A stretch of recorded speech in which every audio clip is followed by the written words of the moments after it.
Welcome to East Alabama Today, featuring topics, events, and interesting people from all over East Alabama.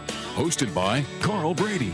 Now, let's get right to the show. Here's Carl Brady.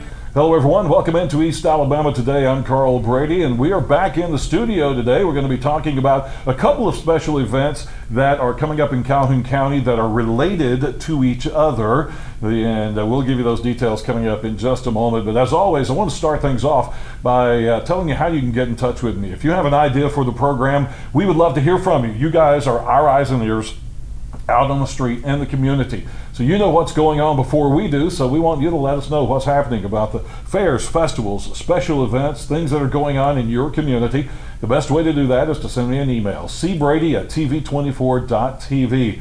And that's the best way to get in touch with me, to let me know about the things that are happening in your neck of the woods. And we also want to know about the interesting people who live in your community. Maybe you know someone who's a writer, an artist, or a musician. They have an odd or an interesting hobby that you think would be interesting for us to feature. Let me know about those folks as well by sending me emails, cbrady@tv24.tv.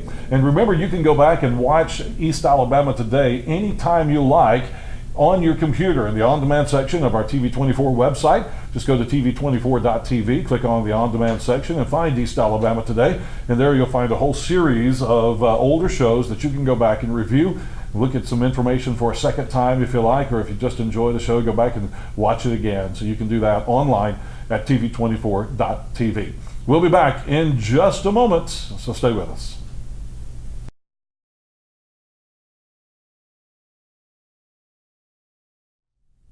Hello and welcome back into East Alabama Today. Again, I'm Carl Brady. Thanks for joining us here on the program. We have a couple of special events that are separate events but together at the same time that we're going to be talking about today, and that's the Cheaha Challenge, a bicycle race that goes up Mount Cheaha. Some things around that have been added as well, and then we have, as part of that same weekend, that same day, the Jacksonville JAMFEST, and we're going to squeeze all of that into one show today.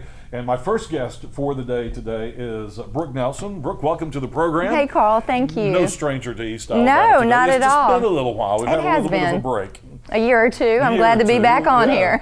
Great to have you back here with us. And of course, you're here to talk about the 25th annual Cheaha Challenge. Right. And bicycling has gotten so big in East Alabama over the last few years. Now, I used to ride a bike when I was in high school and college as part of my training.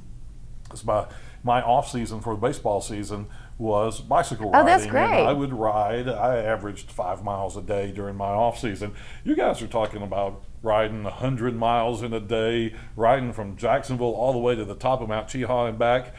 I'm exhausted just thinking about it. Tell me about these events. Well, my brother, Barry Nichols, is one of the originators of the Cheaha Challenge, and he and some of his cycling friends were riding one day, and one of them said, "What would you think if we started in Piedmont, Alabama, where it used to start, and rode all the way up to the top of Mount Cheaha and back? It's be about 100 miles. What would you think?" And Barry said, "Why would anybody want to do that?" That's my first thought. But it turns out there's a lot of somebodies who want to do that. And like you said, cycling has become huge, not just in our area, but all over the country. We have seen just a major boom in cycling all across the country. So it's wonderful. And we are so blessed to have what we have here, because we have gorgeous mountains that aren't so difficult to climb. Now, don't get me wrong, it's a challenge. It's not named the challenge for nothing. Right. But the challenge is great because it has all different distances, and we now start and finish at JSU, which is just a phenomenal host for us. As well as the city of Jacksonville is great as well. But we have distances of 24, 44, 62, 84, and 100 miles. So you can choose any of those to do and come out on that Sunday, May the 21st, and do it. JAMFEST is actually the day before on the 20th, but we're doing a lot of different specialty things up there that weekend, and of course JAMFEST is part of that. I'm just turning this one-day event into a weekend. A weekend. Fun, yeah. And then we added an ultra ride, which is a little bit harder. It's for more experienced riders, and it includes the 100 miles plus another 24 miles. That also includes Baines Gap. If you're familiar with that, how beautiful that is, but it's a very challenging climb. Cotaquilla, and then it finishes, the last major climb is up on Chimney Peak before the riders go back to JSU. Wow. So very difficult. So we did a great job of appealing to all the climbers, and then we added a family ride called the Cheaha Ladoga Cruise onto our event 3 years ago, and it goes straight up the Cheaha Ladoga Trail. Very little elevation, but still just a gorgeous, very fun ride, and riders can do anywhere from 13 to 25 to 50 miles, depending on what they want to do. It's a family ride. That's a good, right. It's easy enough to bring the whole family and get the kids started. Right, and we have rest stops all the way on it too. They get the same experience as the big ride, but just without the mountains. Yeah, talk about registration for these. Are there registration fees for each individual race? How does that work? Right, you can go on www.cheahachallenge.com, and it's got all the information about the different registrations. Our online registration will close the Thursday before the ride, but it's open till then, and then we do paper registrations after that up there at the event. Our registration numbers right now are very, very good. This time last year, we had about 300 riders that had registered, and we ended up 2 weeks later with 652, which was a record, and we were very proud of that. This year, at the same time, we have 600 riders. So we've doubled where we were a year ago. We're not sure how that's going to translate to our end numbers, but we're very, very excited about that. And in the past, the Ultra has really been creating the buzz and the growth.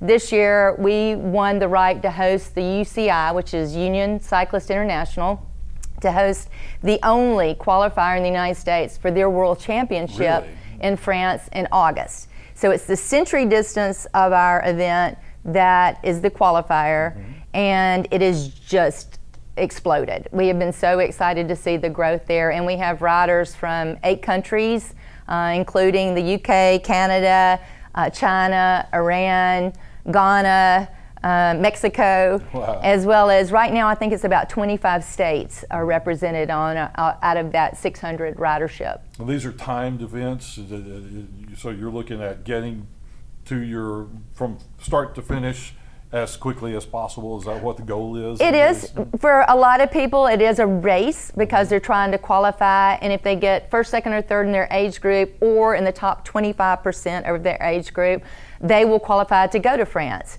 But most people are coming out, they just want to ride, they want to complete it because it is very challenging. We have a lot of people coming into the area training and have had for several months. There are timed sections that are called King of the Mountain or Queen of the Mountain, where we time a segment that's a climb from start to finish, and we award prizes based on those results. Yeah, you mentioned the Ultra, the Cheaha Challenge, the Gran Fondo. Is that the qualifier? Is that the qualifying part, or what is that? Is that well, the Gran separate? Fondo is where we have chosen years ago to elevate our ride. In other words, we don't just throw down some cones for you to look at and turn. We don't just throw a rest stop with a little bit of water and a banana. We elevate our ride, and a lot of people say that Gran Fondo means big party on wheels. And a lot of people take that to heart. But we have chosen to elevate our ride. We have timing. We have a whole lot extra stuff at our rest stops. Pretty much anything you could want, any dietary concerns, those are there. We have rest stops basically every 9 to 10 miles on our course and back. And of course, timing is huge. It's a huge expense as well, but to keep the integrity of our ride, we have timing, and there's timing mats all over our course. You've got so many people coming into town and being a part of this, but what do you need from the community to support this event and to make it work?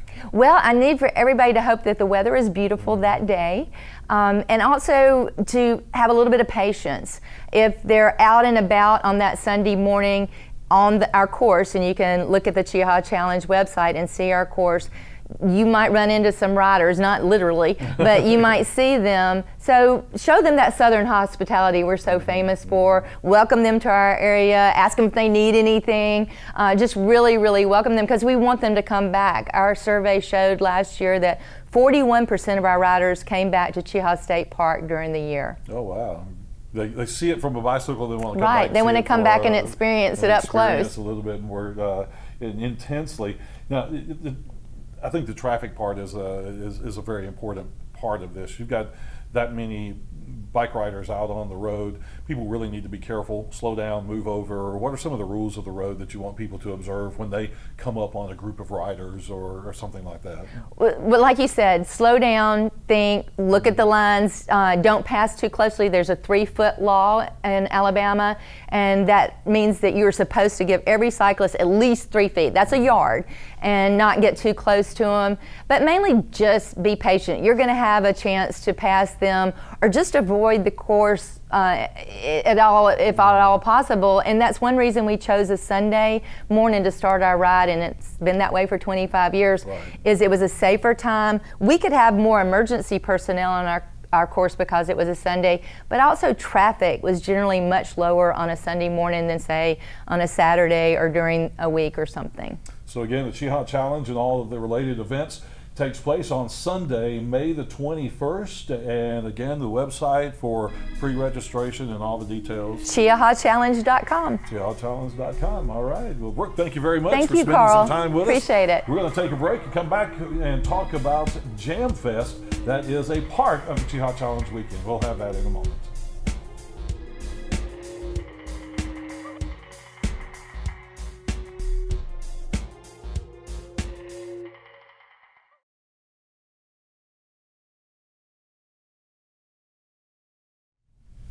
Welcome back into East Alabama Today. Again, I'm Carl Brady, and we have guests with us today talking about the weekend of May 20th and 21st.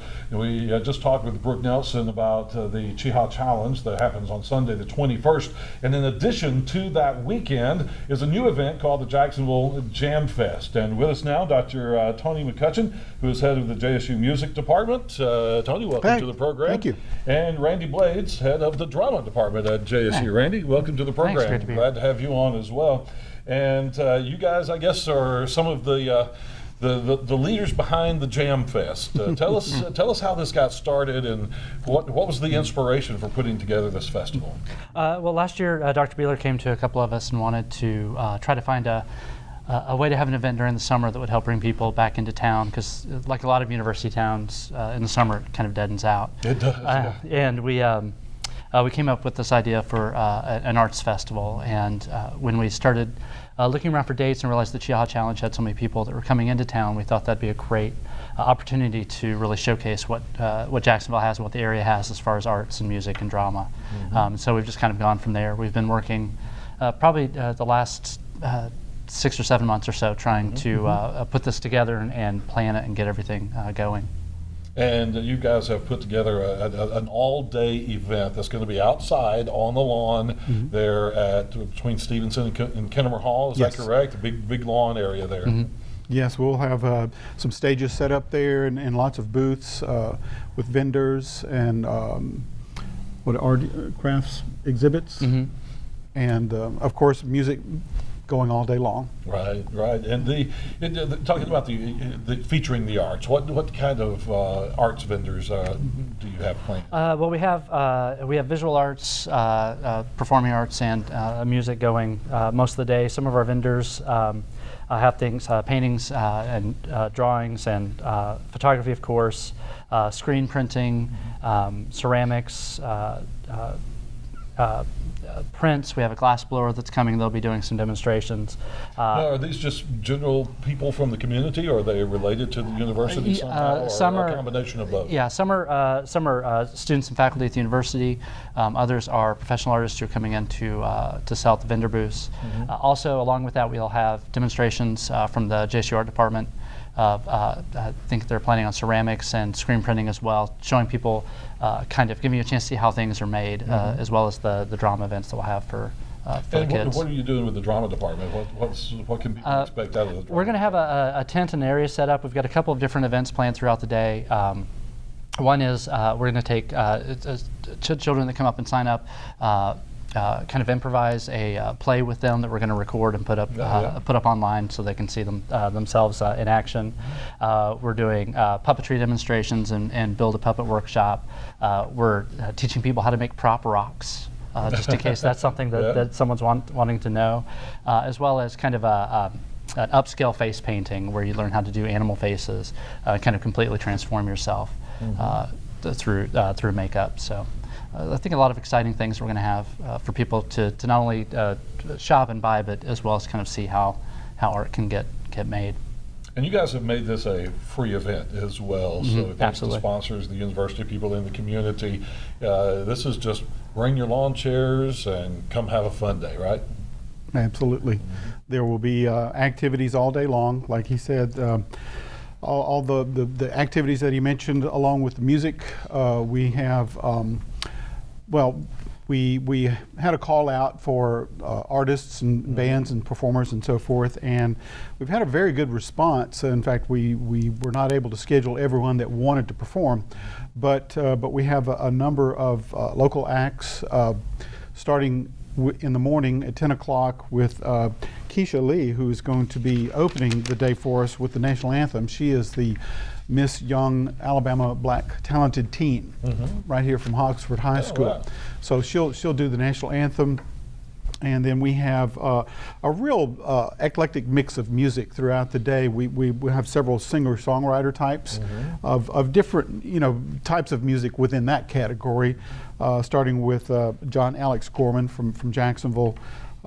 And then TV24's own Carl Brady is in the mix there. And I appreciate that. Yes. And we appreciate you performing for us. That's great. Yeah, that's going to be fun. Looking forward to that. Do, kind of a classic country type show. It's not. The tribute bands are really popular nowadays. Yes, but yes. I'm not a tribute band. I don't sing like anyone in particular, but you'll hear a lot of old country and bluegrass music in my sets. Great. And a couple of originals. It's going to sound just like Carl Brady, right? It's going to sound like Carl Brady. Absolutely, absolutely. Well, we're looking forward to that so much.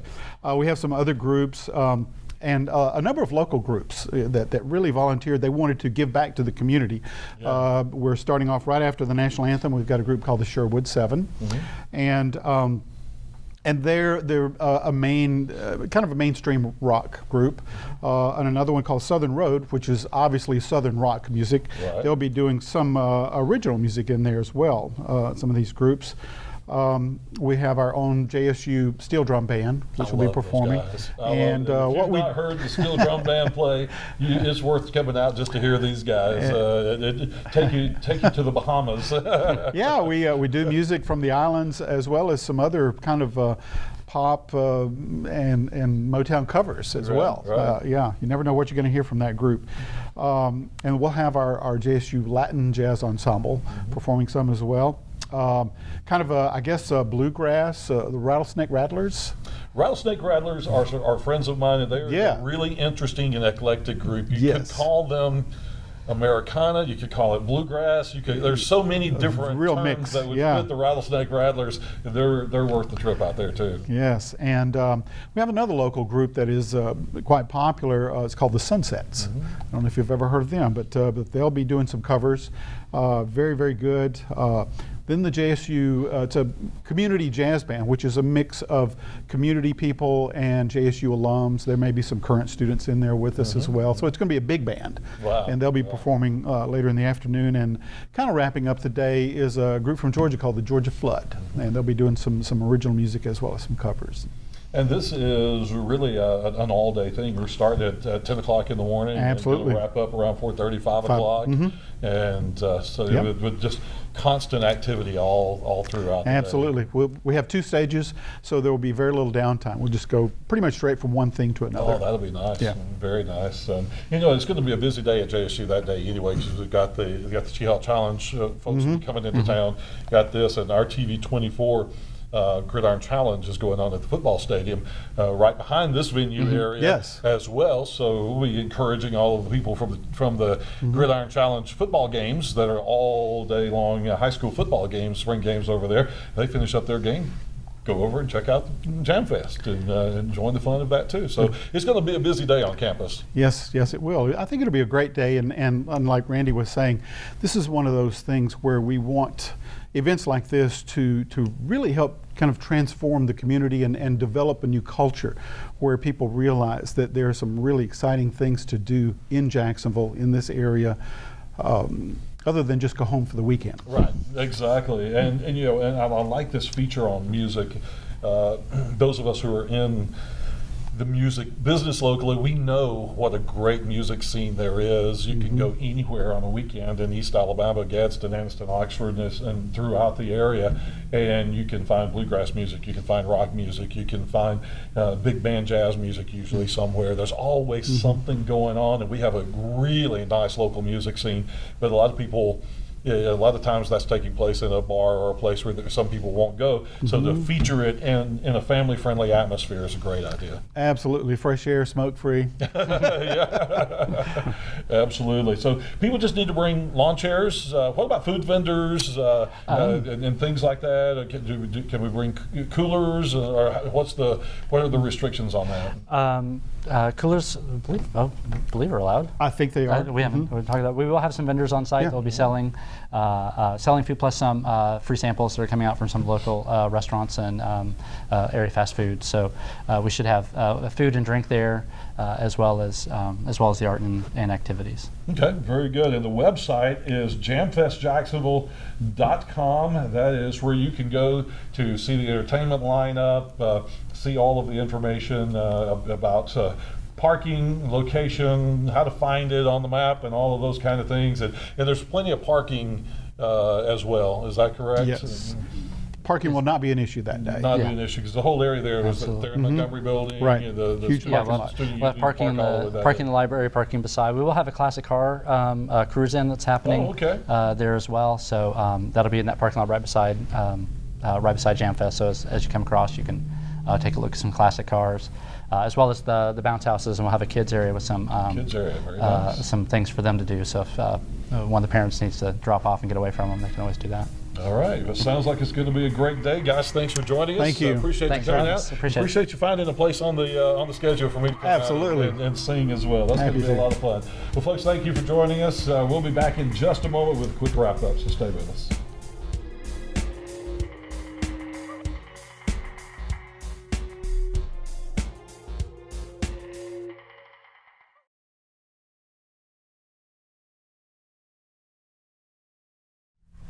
Well, welcome back. Our final segment of East Alabama today. Remember, we've been talking about the Cheaha Challenge, a bike ride that's coming up on May the 21st, and that's riding from Jacksonville State University all the way to the top of Mount Cheaha and turning around and coming back. At least the second half of it's mostly downhill. And then there's several other bike riding events that are part of that, including the family ride on the Ladoga Trail, the Gran Fondo, the Ultra Ride, and all the other things going on. And the website to check out those details, CheahaChallenge.com, to find out all of the information about that. And then the day before, on Saturday the 20th, at Jacksonville State University, on the front lawn there between Kennemer Hall and Stevenson Hall, is the Jacksonville JAMFEST, an all-day music and arts festival with a lot of entertainment, a lot of great vendors set up, food, things like that. Again, we want to emphasize, bring lawn chairs, bring blankets, and spread them out. Because we're not providing seating, but you need to bring your lawn chairs just like any other outdoor festival, right? Yeah. Yes, Absolutely. we're providing everything else. Everything else, right.